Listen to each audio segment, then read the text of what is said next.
just found my way back from the local lumber store. Had to get a file to sharpen the brush hog in the Ford with. It is horrible. Good spring rains this year, topping the reservoirs and our soil moisture up good. This is my buddy Titus. Sweet, sweet Titus. Yes, he's a pit bull, but he's the biggest, sweetest baby you'd ever meet. And I get to see him just about every day. I come out, let him out to take a pee. He's my buddy John's dog. And he's just chilling today because it is pouring rain out there. And I don't blame him for not wanting to go out to take a pee in this weather. But we're going to get you out, and we'll get you a treat, won't we, Titus? You sweetheart, you. He's just a real love. I love this business, dog. Mr. Titus.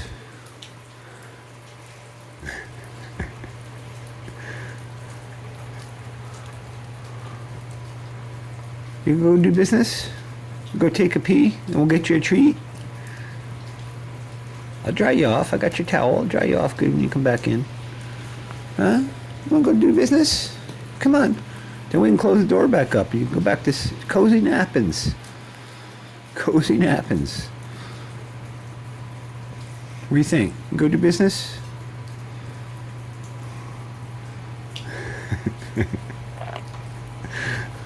I don't blame you. I know it's raining out there. You just get it done. We'll warm you back up, dry you up, give you a treat. You'll be all set. You can nap for the afternoon.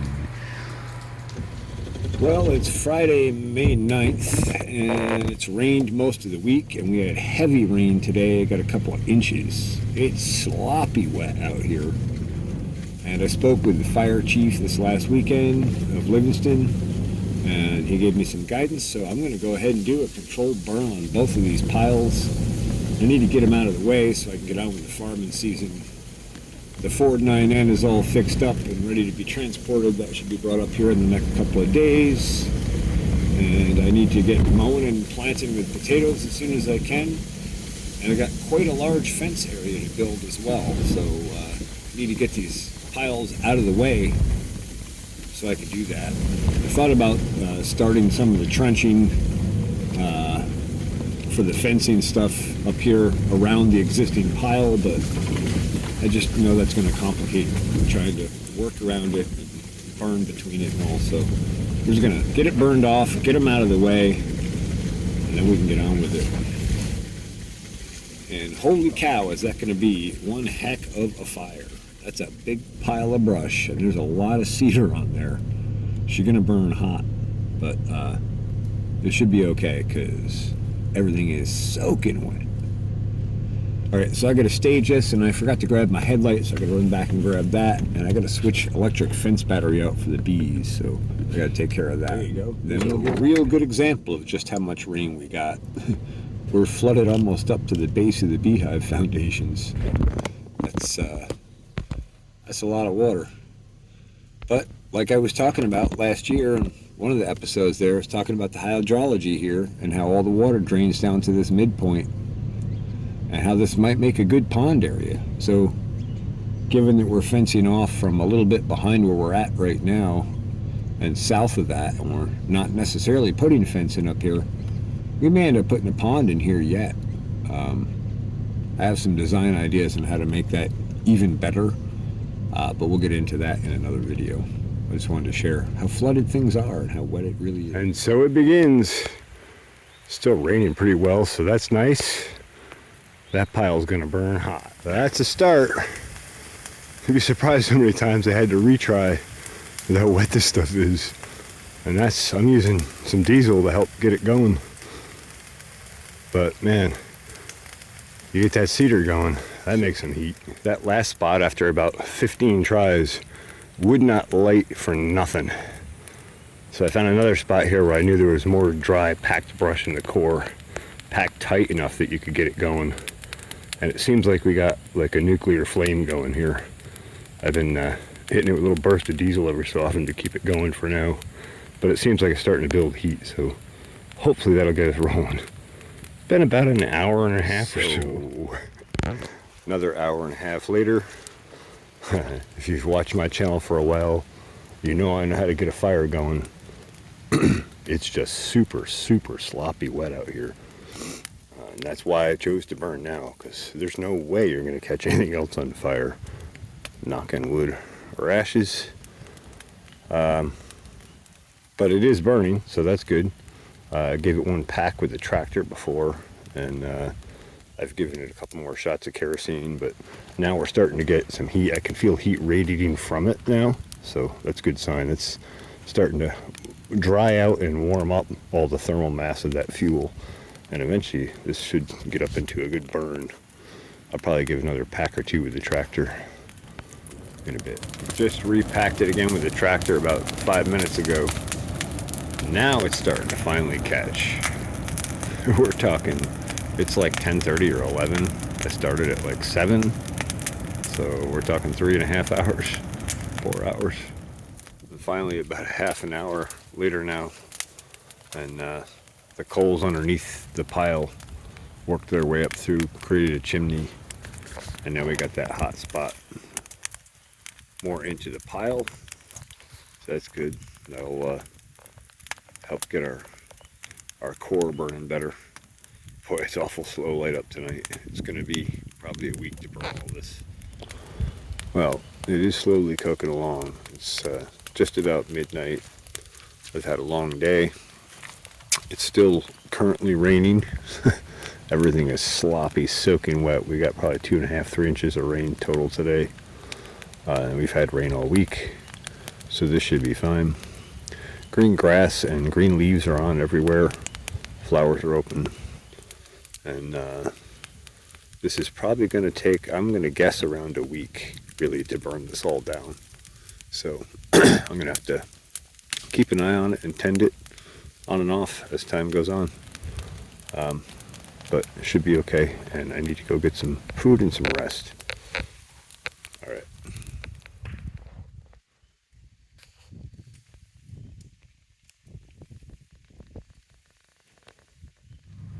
Oh, sure. As soon as you turn your back to it, it starts up, huh?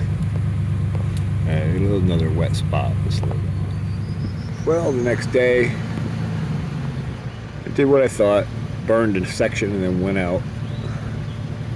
And I gotta do a couple errands. I'm gonna do that first, and then I'll come back and get her going. I found the coal base in there, and I packed some oil, the stuff that cooked overnight on top of it. Got it smoldering.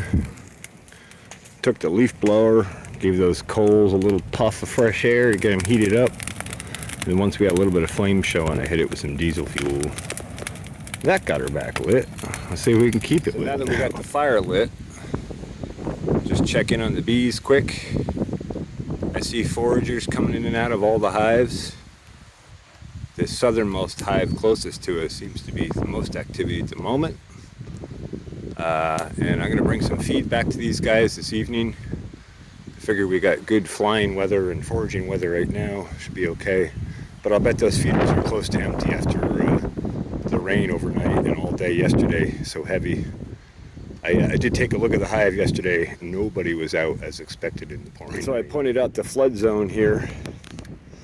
And that's part of why the hives are over here rather than right over there, because I was afraid of that.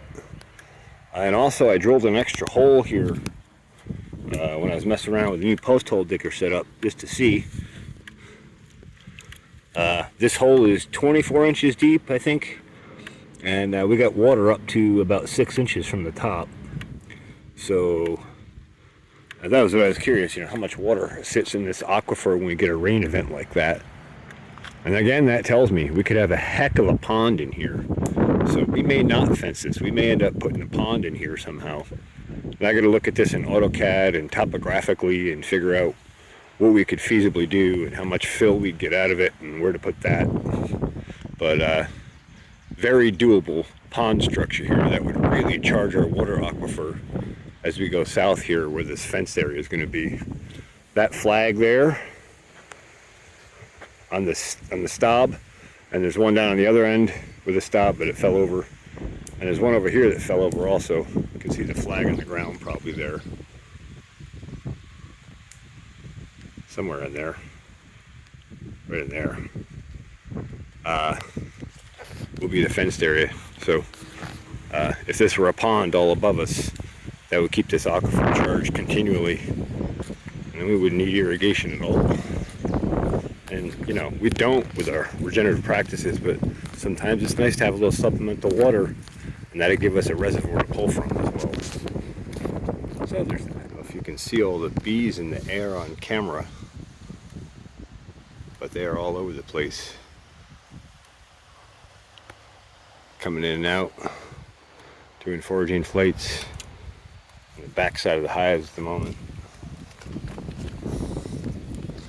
We'll come around to the north end. Yeah, look at all the traffic coming in and out.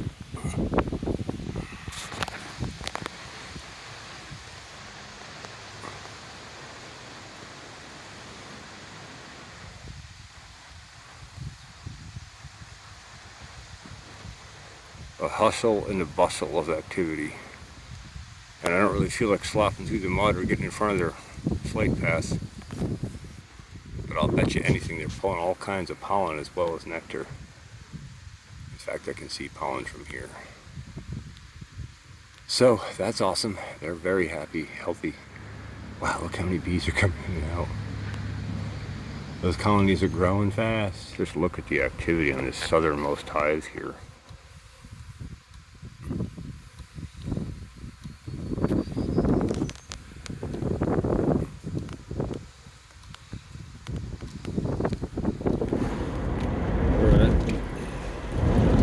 Time for a coffee break. That stuff is burning so slow. But I think we're getting the core temp up. We should be able to get a little better burning by this evening. So up here in the upper block, been meaning to dig a deep test when we had good water around to see, could we build a pond up here and collect water? I got about 2 feet down and we already had water starting to run into the hole. I just finished digging the hole and it's filling up with water. And we got a couple different layers here. We got that metamorphized shale down at the bottom, and above that there's a shallow layer of gravel, and then there's like some sand clay mix, and then there's a hard clay lay, and then there's topsoil above that.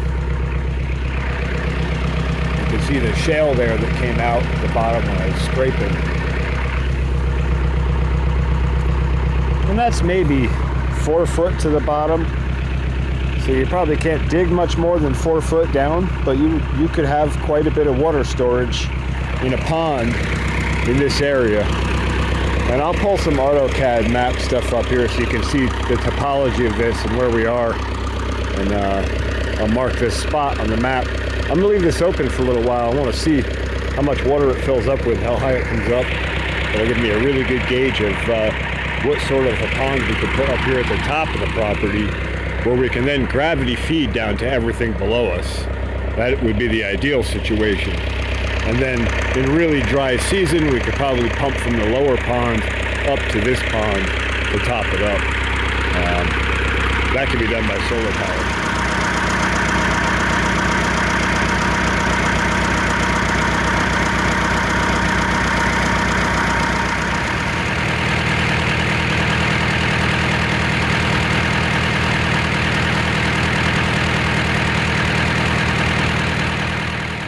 Finally now have an active burn line across the front of this pile.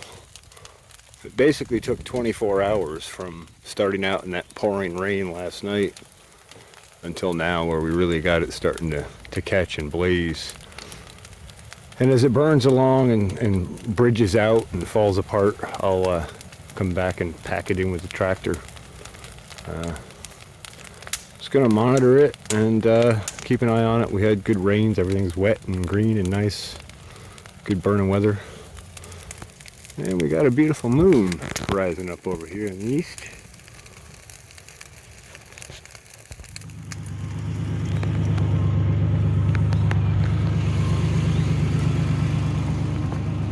And clearing up here, this ridge parallels the cut line there. Thinking about moving our go-around road for the fence up this way. Got a pathway mostly cut to the other end where I cleared out back in the winter. I will see about a go-around road, but it's nice to be able to get access to this lot at all. It's so thick and overgrown. I believe that's only like 5 years of growth. 4 or 5 years of growth. It's crazy. Time for a coffee and food break. Let that burn a bit. Look at how much further north that sun is. The Catskill Mountains and a beautiful horse farm. That sure is a nice way to end working. Well, you know, you always reap what you sow. Hanging out in the road. Mama and Daddy Goose and their goslings.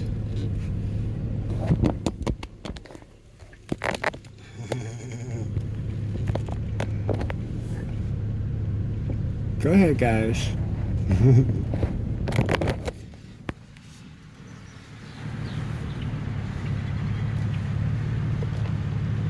You got beautiful children. Out with Mom and Dad, swimming around.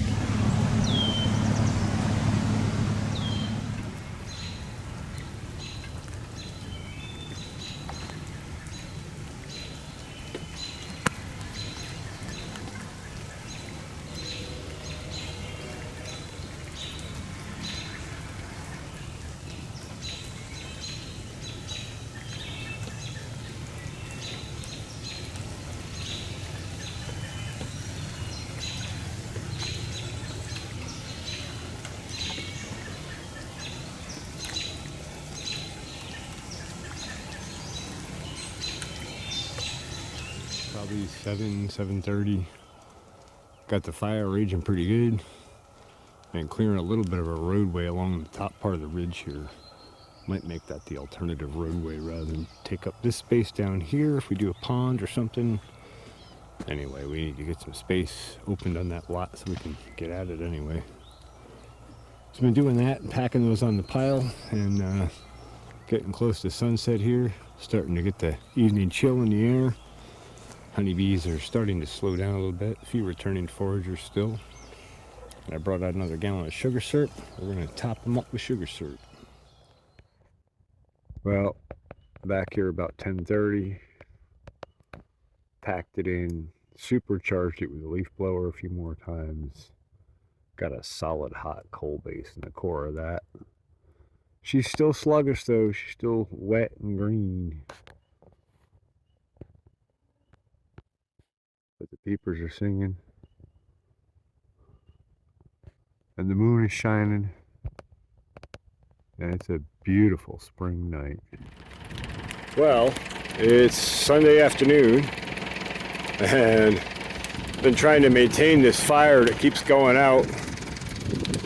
I think I got it lit a little better now. Seems to be holding and finally spreading through the pile. We'll see if it lasts. Well, about an hour and a half or two later with some coaxing and some repacking with the tractor and some blowing with the leaf blower and a shot of diesel fuel.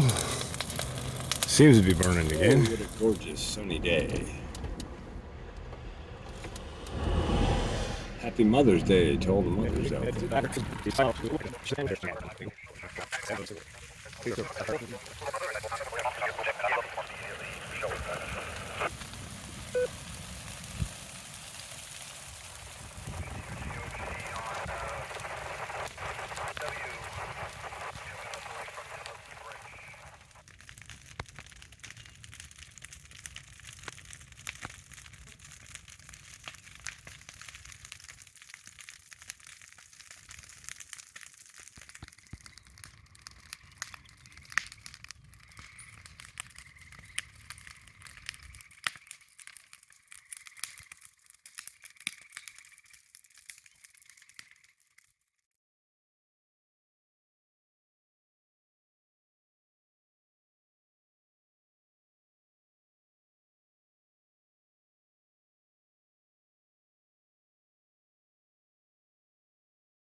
almost 9. I'm definitely tired, but got a lot done today. Had a good Tuesday, May 13th, about 8:30 in the morning. Just a quick check back to see how things look here. Kind of a smoking ruins. That's good. We got the major flare off done. And I'll come back probably this evening and pack some of this stuff together and restrike some of this stuff in the outer edges. That was pretty much my plan. All the dry, really hot material in the middle, and I packed all the green, fresher cut stuff around it so that it could both protect the external premises from from heat radiation and from mistakenly setting other stuff on fire, and contain the fire in a kind of a core, and also help dry out all the green stuff so that we push that in, it'll burn a little easier, because this stuff is super green. I mean, some of these were just pulled a couple days ago. So that, I would call that a pretty successful primary major burn. And I'll push this up into a furrow, and we'll get the rest of it burned off, and then we should be good. I think we have showers and a little bit of light rain forecasted for the next few days. Not today, but the next 3 days after that. So if I get here tonight and get most of this burned off, that should work out pretty well timing-wise. And then I'm going to come back and move these bigger trees out a little further out of the way of the fence area, and then I'll probably cut some poles out of those for future use, maybe, because some of those are pretty large cedar tree logs compared to what's in here. So I'm about halfway through pushing the pile in to get it into a nice furrow so I can burn what's left, and Massey Ferguson starts making a weird noise. And then I see a lot of positive crank ventilation coming out, a lot of smoke coming out of the positive crank vent, and yeah. So pull it away so I won't be near the fire when it dies. Over here, shut it off, have a look through it. I don't see anything in particular, so I start it back up to try and diagnose the issue better. Starts back up the first time. Only run it for like maybe 10 seconds. Shut it back down. Fiddle with it some more. Go to start it back up. Won't even turn over. So I think she's seized. I think we blew at least rings, possibly pistons too. Possibly more stuff. Who knows? So I got to research about getting a new Perkins engine for this, or rebuilding this one, and see what that's going to involve. Right off the bat, this machine weighs 5 tons with a hoe on it, and with hydraulics down, I don't have a way to put the hoe up so I can stance it out and disconnect it. Turns it into an operation just to get it to a shop for a rebuild. So I gotta do some research. Well, this just started out of the EGR.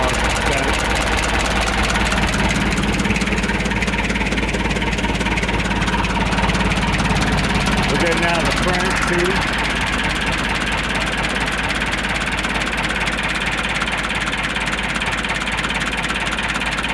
I'll just show you real quick. Now she won't even turn over. She's seized. So I came back over and started lighting up what I could of the pile. God, I thought I was going to have this whipped this week, but between that and incoming rain, which I see on the radar, this stuff's all going to get wet, and we're going to have to wait for it to dry out enough that we can get it lit again. And it's all kind of messed around, and I don't have a plow for the Ford, so I don't have a way to push stuff around with it. So I don't know what I'm going to do on that. Fear not, I will conquer this one way or another, and I will carry forward. I'll get a fence in, and hopefully I can get that in this year before planting season and get some crops in this year. We'll see how it all plays, but for now I gotta go get some sugar syrup for the bees and get back and get some sugar syrup in for them before the incoming rain or as it's starting. So that's the next task at hand. Can't let all the other processes on the farm slip. Got to keep it all up and spinning as much as possible. So I don't know, a little after 7, came back up with a gallon of sugar syrup for the honeybees. All of their feeders were empty, so I topped them up. So Wednesday, May 14th, back to check on the fire. Obviously I didn't make a whole lot of progress yesterday. It's okay, I'm just gonna have to deal with it when I have more time to deal with it. I don't have the time right now. So this is the other brush pile I'm talking about that I need to burn. And the normal burn ban that runs through November 15th through May 15th ends tomorrow. Well, tonight at midnight. So I don't have to call it in to burn this. And actually, we had sprinkles today. This is nice weather to do it, but I just have too much other stuff to do, so it's not going to happen tonight. And the Ford will be here tomorrow. I got to brush hog and mow all this stuff off anyway. So I figure I can at least be mowing and doing other stuff here while I burn that down when I get the time to get here. And the good news is I got all this other stuff clear with the Massey Ferguson before we blew the engine. So I'll take that as a win. And I got a huge pile of seed potato to plant. And they got to go in the ground soon. It's getting late. So that's where we're at. Well, even on the tougher days, there's something peaceful and calming about those beautiful Catskill Mountains and that beautiful pasture in front of us with all those horses.